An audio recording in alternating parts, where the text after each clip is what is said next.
ലഹരിയാണ് ഇതിനൊക്കെ റീസൺ എന്ന് പറഞ്ഞിട്ട് ആരാണ് ലഹരി വരെ കയ്യിൽ കൊടുക്കുന്നത്, എന്താണ് ലഹരി യൂസ് ചെയ്യാൻ വരെ ഇൻഫ്ലുവൻസ് ചെയ്യുന്നത്. ഇനി പിന്നെ അതുപോലെ തന്നെ പറയാം വയലൻസ് തോട്ട്, വയലൻ്റ് ആയിക്കൊണ്ട് ഭയങ്കരമായിട്ട് വയലൻസ് തോട്ട് വരുന്നുണ്ട് അവർക്ക്. എന്തുകൊണ്ട് അവർക്ക് വയലൻസ് തോട്ട് വരുന്നത്, എന്ത് ഇൻഫ്ലുവൻസ് ചെയ്തിട്ടാണ് അവർക്ക് ഈ വയലൻസ് തോട്ട് വരുന്നത്? ഈ ചോദ്യത്തിന് ഉത്തരം കാണാണ്ട് ഒരിക്കലും ഈ ഒരു ജനറേഷൻ്റെ പിള്ളേരെ കുറ്റം പറയാൻ പറ്റില്ല. ജനറേഷണൽ തോട്ട്സ് ഭയങ്കര ഡേഞ്ചറസ് ആണെന്ന് പറയുന്നതിന് കൂടെ തന്നെ അവരെ ഇൻഫ്ലുവൻസ് ചെയ്യുന്ന ഒരുപാട് ഫാക്ടേഴ്സ് ഉണ്ട്, അത് അതിലും ഡേഞ്ചറസ് ആണ്.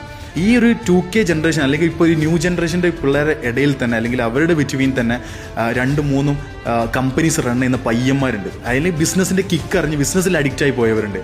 ഇപ്പം ലഹരി എല്ലാ ബിസിനസ്സാണ് ലഹരി എന്ന് വിശ്വസിക്കുന്ന ഒരുപാട് കരിയർ ഓറിയൻറ്റഡ് ആയിക്കൊണ്ടുള്ള അത്യാവശ്യം നല്ല കരിയർ ഫോക്കസ്ഡ് ആയിട്ടുള്ള ആളുകളുണ്ട്. അവരെന്തുകൊണ്ട് ഇങ്ങനെ മാറി എന്നുള്ളതിൻ്റെ ഒരു ചോദ്യമാണ്. ഞാൻ ബിസിനസ് റൺ ചെയ്യുന്നത് ഓൺടർപ്രണർ ആയത് ഒരിക്കലും നമ്മുടെ നാട്ടിലെ എഡ്യൂക്കേഷൻ സിസ്റ്റം എന്നെ റിഫോം ചെയ്തതല്ല. യൂറോപ്പിൽ പഠിച്ചിരുന്ന ടൈമിൽ അവിടുത്തെ എഡ്യൂക്കേഷനാണ് എന്നെ ഒരു ഓൺടർപ്രണർ ആക്കാൻ വേണ്ടിയിട്ട് മൈൻഡ് സെറ്റ് ക്രിയേറ്റ് ചെയ്തത്. അതുപോലെ തന്നെ ഇവിടെയുള്ള ഓരോ ഓൺടർപ്രണേഴ്സും യങ് ഓൺടർപ്രണേഴ്സൊക്കെ പുറത്തുള്ള യൂറോപ്യൻസിൻ്റെ കോണ്ടന്റ് കണ്ടിട്ടും യൂറോപ്യൻസിൻ്റെ ലൈഫ് സ്റ്റൈൽ കണ്ടിട്ടും അത് ഇൻഫ്ലുവൻസ് ആയിട്ടാണ് അവർ ഗ്രോത്ത് ഓറിയൻറ്റഡ് ചിന്തിക്കുന്നത്.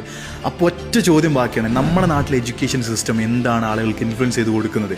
നമ്മുടെ നാട്ടിലെ എഡ്യൂക്കേഷൻ സിസ്റ്റം അല്ലെങ്കിൽ ഗവൺമെൻറ് സിസ്റ്റം അല്ലെങ്കിൽ സോഷ്യൽ സിസ്റ്റം എന്താണ് ഒരു പുതിയ ജനറേഷനിലുള്ള ഒരു പയ്യനക്ക് റിട്ടേൺ കൊടുക്കുന്നത് എന്നുള്ളത് ഒരു ക്ലിയർ കട്ടായിട്ടുള്ളൊരു ചോദ്യമാണ്. ഈ ഒരു ജനറേഷനിലുള്ള പിള്ളേർ അല്ലെങ്കിൽ ഈ ഒരു ജനറേഷനിൽ വരുന്ന വയലൻസ് തോട്ടിനെ അല്ലെങ്കിൽ ഈ ഒരു ജനറേഷനിൽ വരുന്ന ഇത്തരം ആക്ടിനെ കൺട്രോൾ ചെയ്യാനോ മോൾഡ് ചെയ്യാനോ അതല്ല കണ്ടീഷൻ ചെയ്യാനോ പറ്റുന്നില്ല എങ്കിൽ എന്താണ് ആ നാട്ടിലെ പൊളിറ്റിക്കൽ സിസ്റ്റം, എന്താണ് നാട്ടിലെ സോഷ്യൽ സിസ്റ്റം, എന്താണ് നാട്ടിലെ എഡ്യൂക്കേഷണൽ സിസ്റ്റം?